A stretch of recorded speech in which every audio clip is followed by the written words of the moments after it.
بسم الله الرحمن الرحيم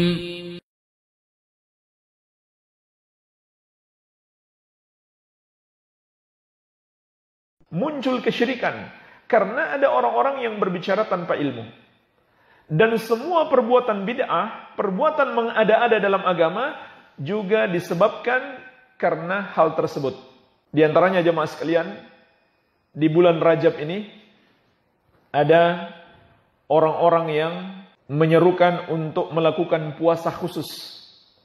Bahkan mereka menyebutkan ada keutamaan puasa dari 1 sampai akhir bulan Rajab.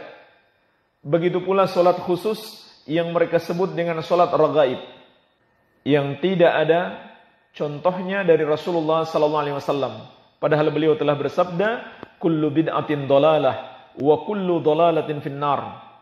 Setiap bid'ah itu sesat, dan setiap yang sesat tempatnya di neraka. Dan bulan haram dianjurkan bagi kita untuk memperbanyak ibadah. Tetapi mengkhususkan ibadah yang tidak dikhususkan di dalam syariat, ini termasuk kategori mengada-ada di dalam agama. Dan para ulama ahli hadis menjelaskan, semua hadis yang berbicara tentang puasa khusus dan salat khusus di bulan Rajab, itu semuanya lemah dan palsu.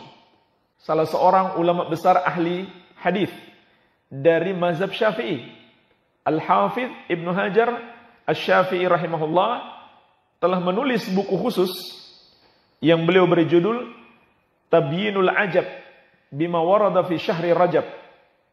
Ini buku khusus untuk menjelaskan bahwa hadis-hadis tentang puasa dan sholat khusus serta amalan-amalan khusus di bulan Rajab, semuanya itu palsu atau minimalnya dhaif, lemah. Maka kemudian beliau berikan kesimpulan sebagaimana disebutkan di halaman 11-nya, lam yarid fi fadli syahri Rajab wala fi siyamihi wala siyami syai'in minhu muayyan wala fi qiyami lailatin makhsusa fihi hadithun sahihun yasluh lil hujjah. Kata beliau rahimahullah, tidak ada satu hadis pun yang dapat dijadikan hujjah tentang keutamaan bulan Rajab secara khusus. Tidak puasanya, tidak pula puasa khusus di hari tertentu, dan tidak pula sholat malam di malam yang khusus, yang mereka sebut dengan sholat raghaib. Tidak juga ada perayaan khusus, yaitu perayaan Isra Mi'raj. Itu semuanya mengada-ada dalam agama, tidak ada hadisnya sama sekali. Semua hadis-hadisnya, kata Al-Hafidh Ibnu Hajar, adalah hadis-hadis yang tidak sahih. Dan jemaah sekalian, menyebarkan hadis-hadis palsu dan lemah itu juga termasuk kategori berdusta, yaitu berdusta atas nama Nabi Muhammad SAW. Yang pertama tadi, berdusta atas nama Allah, berbicara tentang hukum-hukum Allah, berbicara tentang nama-nama dan sifat-sifat Allah tanpa ilmu.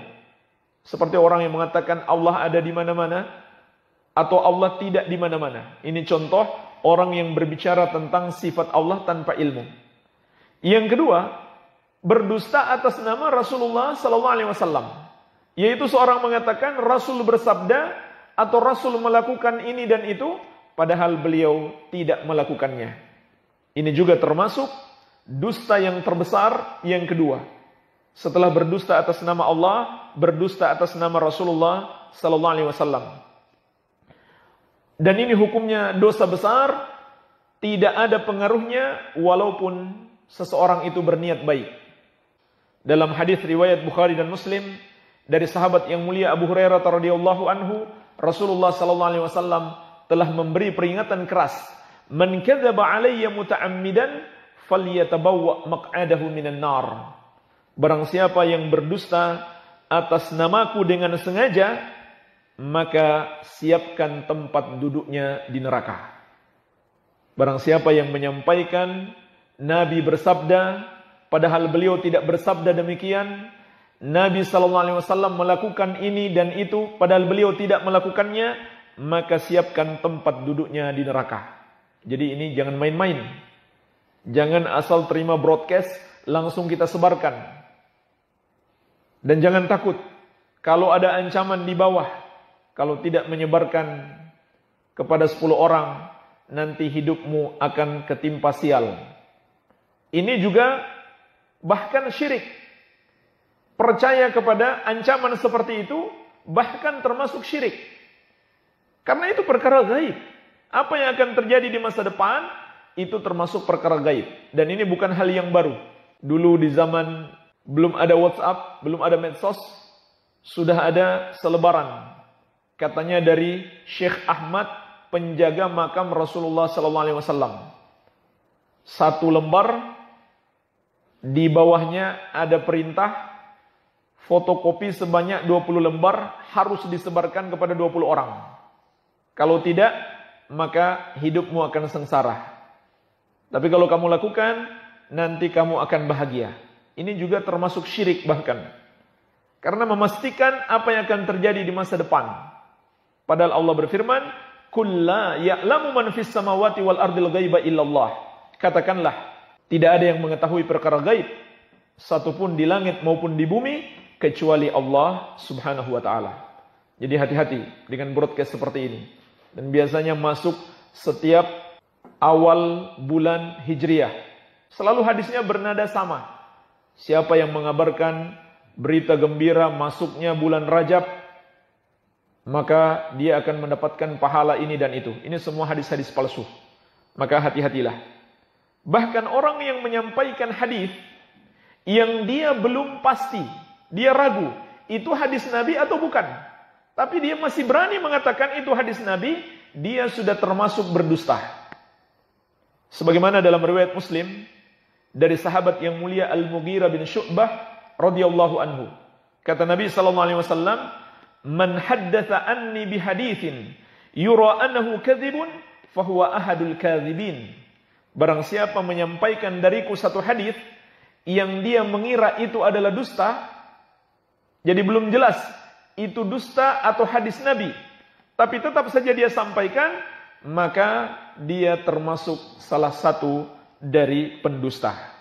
Jadi jemaah sekalian, hadis-hadis semuanya yang berbicara tentang solat khusus, yang mereka sebut solat raghaib, dan puasa khusus di bulan Rajab, itu tidak ada satupun yang sahih. Tapi apakah boleh kita berpuasa di bulan Rajab? Puasa sunnah? Boleh. Karena bulan Rajab termasuk bulan haram. Termasuk bulan haram. Dan di bulan haram kita dianjurkan memperbanyak puasa secara umum. Tapi meyakini puasa khusus di hari khusus dan dengan keutamaan khusus, itu tidak ada dalilnya di bulan Rajab sama sekali. Semua hadisnya adalah palsu dan lemah. Dan juga dosa-dosa di bulan haram ini lebih besar, harus kita waspadai. Sebagaimana Allah ingatkan di surat At-Taubah ayat ke-36. Inna iddatasy syuhuri 'indallahi 12 syahran fi kitabillah yauma khalaqas samawati wal ard minha arba'atun hurumun dzalikad dinul qayyim fala tadhlimu fihinna anfusakum. Sesungguhnya jumlah bulan di sisi Allah adalah 12 bulan terdapat di kitab Allah. Pada hari Allah menciptakan langit dan bumi. Di antaranya ada 4 bulan haram. Itulah agama yang lurus. Maka janganlah engkau menzolimi dirimu sendiri di bulan-bulan tersebut. Makna ayat ini kata para ulama, maksudnya amal soleh, begitu pula dosa lebih besar di bulan ini. Amal soleh dan perbuatan dosa lebih besar di bulan-bulan haram ini. Maka di situ ada anjuran untuk memperbanyak amal soleh. Amal soleh apa saja tidak boleh kita khususkan kecuali apabila dikhususkan oleh syariat. Seperti termasuk bulan haram Dzulhijjah, dikhususkan puasa 9 Dzulhijjah. Termasuk bulan haram, bulan Muharram, dikhususkan puasa tanggal 10 Muharram.